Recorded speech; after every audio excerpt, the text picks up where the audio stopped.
तो जिनको नहीं पता है, जो ये पहली बार देख रहे हैं, अगर कोई ऐसा बच्चा है जो इसे पहली बार देख रहा है, अगर कोई ऐसा बच्चा है जो इसे पहली बार देख रहा है, अगर कोई बच्चा इसे पहली बार देख रहा है, स्टोरी टाइम का मतलब क्या होता है? स्टोरी टाइम का मतलब क्या होता है? स्टोरी टाइम का मतलब होता है कि देखो, मैंने प्रॉमिस कर रखा है तुम सबको, है ना, तुम सबसे मैंने एक प्रॉमिस ले रखा है कि तुम जो मैं बोलूंगा, जिस तरह से बोलूंगा वैसे पढ़ोगे, तुम्हारी 10th सवर जाएगी। मैंने तुम्हें ये प्रॉमिस कर रखा है कि भाई मैं अपने एक्सपीरियंसेस, जो कि मेरे जेई नीट की, मैंने जेई की तैयारी करी थी कोटा जाके, वो जो एक्सपीरियंसेस थे वो मैंने आप सभी को शेयर करने के लिए बोला था।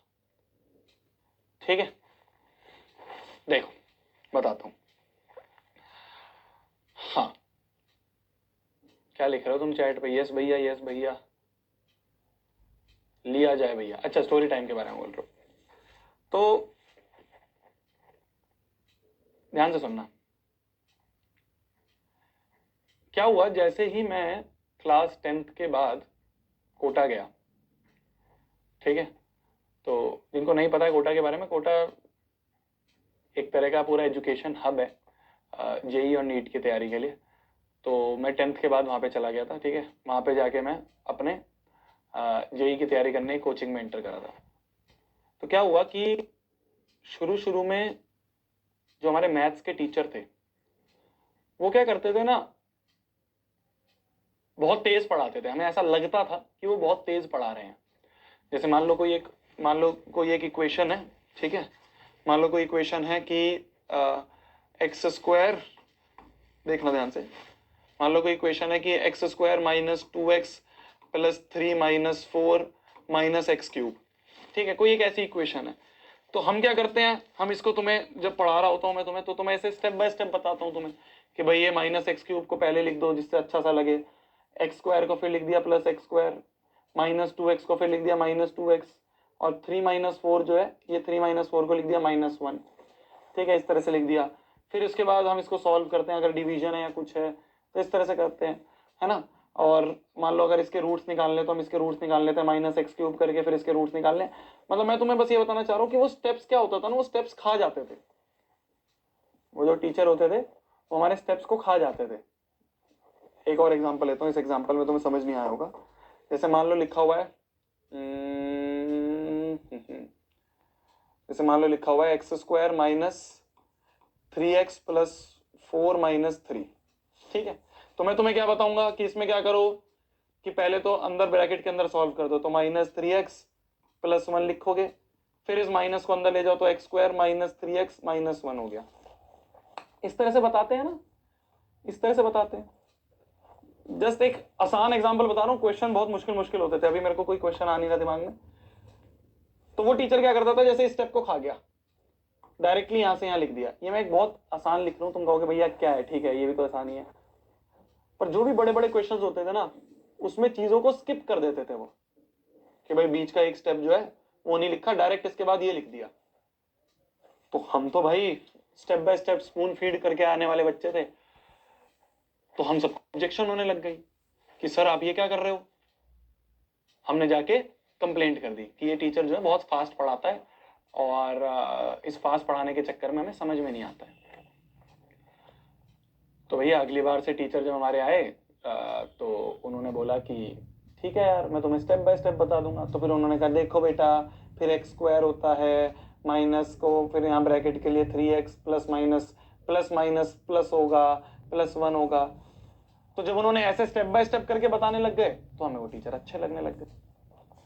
तो उन्होंने 2-3 दिन तो इस तरह से करा कि बीच बीच में जो भी स्टेप वो खा जाते थे ना, जो भी स्टेप वो स्किप कर जाते थे, वो स्टेप उन्होंने 2-3 दिन तो बताना शुरू करा।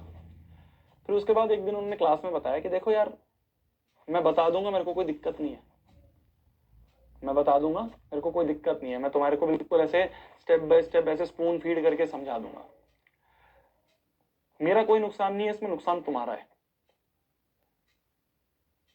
जेई या फिर नीट या जो भी कॉम्पिटिटिव एग्जाम होता है, वो सारा एग्जाम जो है वो टाइमिंग का गेम है।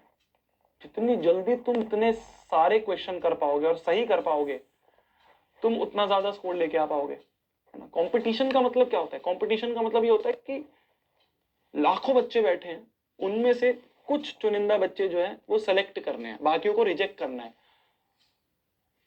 मान लो अगर जेई की बात करें तो मान लो 10 लाख बच्चे बैठ रहे हैं, तो 10 लाख में से आईआईटी कितनों को मिलती है? 10,000 को। 10 लाख में से आईआईटी कितनों को मिलती है? 10,000 को। तो 0.1% प्रोबेबिलिटी है आईआईटी मिलने की। अब तो 10 से और ज्यादा बच्चे बैठते हैं, 10 लाख से और ज्यादा बच्चे बैठते हैं, और सीट कितनी है? 10,000 ही है। तो मतलब उन्हें 9,90,000 बच्चों को रिजेक्ट करना है। तो हमारे सर ने बताया कि वो 9,90,000 बच्चे पता है कैसे रिजेक्ट होते हैं? वो इसी तरीके से रिजेक्ट होते हैं। जो बच्चा स्लो है रिजेक्ट हो जाएगा, जो बच्चा गलत कर रहा है वो रिजेक्ट हो जाएगा। तो सारी की सारी चीज स्पीड और एक्यूरेसी की है। तो कह रहे जब मैं ये बीच में तुम्हारे स्टेप स्किप करता था ना, ये तो मैंने तुम्हें बहुत अच्छा बहुत आसान सा एग्जांपल दिखाया, बहुत मुश्किल मुश्किल क्वेश्चंस में भी वो बीच के 2-3 स्टेप्स खा जाते थे, डायरेक्टली आंसर लिख देते थे। जैसे मान लो लिखा हुआ है, जैसे मान लो लिखा हुआ है ये x square minus 15 -1 equal to 0। तो क्या करते थे? डायरेक्ट लिख देते एक्स बराबर +-4। अब तुम कहोगे भैया ये कैसे हो गया एक्स? हम भी ऐसे सोचते थे भैया ये कैसे हो गया, मतलब ये भी थोड़ा आसान है, कुछ बच्चों को समझ में आ गया होगा। तो मेरी फील समझो, मैं जो तुम्हें समझाना चाह रहा हूँ। तो वो क्या करते थे कि इस तरह से भाई बीच के 2-3 स्टेप्स खा गए। वो 2-3 स्टेप्स क्या है? वो 2-3 स्टेप्स हैं कि भैया बीच में ये लिखा हुआ है x square -15 -1 is -16 equal to 0। तो एक्स स्क्वायर बराबर 16 हुआ, तो एक्स स्क्वायर की वैल्यू, एक्स की वैल्यू हो गई √16, जो कि होता है +-4। तो बीच के 2-3 स्टेप्स वो खा गए, है ना। पर हमें ये चीज बुरी लगती थी शुरू में कि ये क्या कर रहे हैं। उन्होंने यही बताया कि देखो सारा का सारा गेम जो है वो स्पीड और एक्यूरेसी का है। तुम अगर इसमें टाइम निकाल दोगे ना, तो साइड वाला बच्चा इस टाइम में बैठ के और 4 क्वेश्चन सॉल्व कर देगा और 3 क्वेश्चन सॉल्व कर देगा। तो मैं तुम्हें एक चीज बताना चाह रहा हूं, ये जो चीज थी मेरे को तो 11वीं में समझ में आई थी, मैं तुम्हें एक चीज बताना चाह रहा हूं, कोशिश करो काफी सारे स्टेप्स जो है वो दिमाग में कर लो, ठीक है। आसानी पड़ेगी तुम्हें 11th में जाके। मैं ऐसा करूंगा कि अपने जो आगे लेक्चर्स हम कर रहे हैं ना, उन लेक्चर्स में भी मैं ऐसा करा करूंगा कि मैं कुछ स्टेप्स जो है बीच में खा जाया करूंगा, ठीक है। समझना बात को। मैं क्या करूंगा, मैं आगे के, अब जो हम आगे पढ़ेंगे ना, उसमें डायरेक्टली कुछ स्टेप्स करा करूंगा। इसे तो माइंड कहते हैं यार। इस दिमाग क्यों है, किस लिए है? अगर हर चीज ही लिख लिख के सॉल्व करेंगे तो दिमाग का क्या काम हो रहा है? दिमाग की तो कोई एक्सरसाइज हो ही नहीं रही है। तो चीजों को ना दिमाग में सॉल्व करना शुरू करा करो, बहुत फायदा मिलेगा। कुछ स्टेप्स को दिमाग में ही कर लो कि ठीक है ये माइनस लिखना, कोई ये हर चीज लिख के कोई करनी है यार। अगर 4/2 मैं तुमसे पूछूं तो तुम उसको 2 बोल दोगे ना, क्योंकि तुमने दिमाग में कर लिया। अब बार बार ऐसे कोई करोगे, अच्छा भैया 4/2 को हम 4 और 2, 2 2 जा 4, रिमाइंडर आ गया 0, तो इसलिए आंसर होगा हमारा 2। बार बार ऐसे नहीं करते ना, इससे हम ऊपर उठ चुके हैं ना। तो इसलिए कुछ स्टेप से ऊपर उठना शुरू कर जाओ,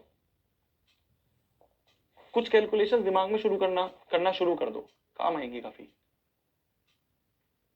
भैया मैं तो कॉमर्स लूंगा, फिर कॉमर्स पे तो मैथ्स लेगा, आगे कुछ भी करेगा दिमाग तो चलाएगा, दिमाग को यहीं छोड़ के चलाएगा 10वीं में कि भैया दिमाग तो मैंने 10th में छोड़ दिया था, अब 11th-12th में बिना दिमाग के कर रहा हूँ।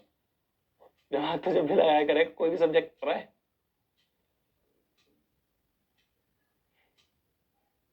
समझ गए मेरी बात को? इसे कहते हैं माइंड शार्प कैसे होता है। तुम कहते हो भैया कुछ बच्चे ऐसे हैं जो क्लास में बहुत जल्दी आंसर दे देते हैं, वो इसलिए क्योंकि वो बहुत बहुत सारी चीजें दिमाग में कर पा रहे हैं।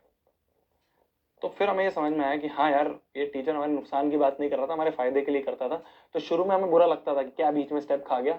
फिर जब हमें रियलाइज हुआ कि यार इसके पीछे भी एक मोटिव है, तब हमें चीज समझ में आई।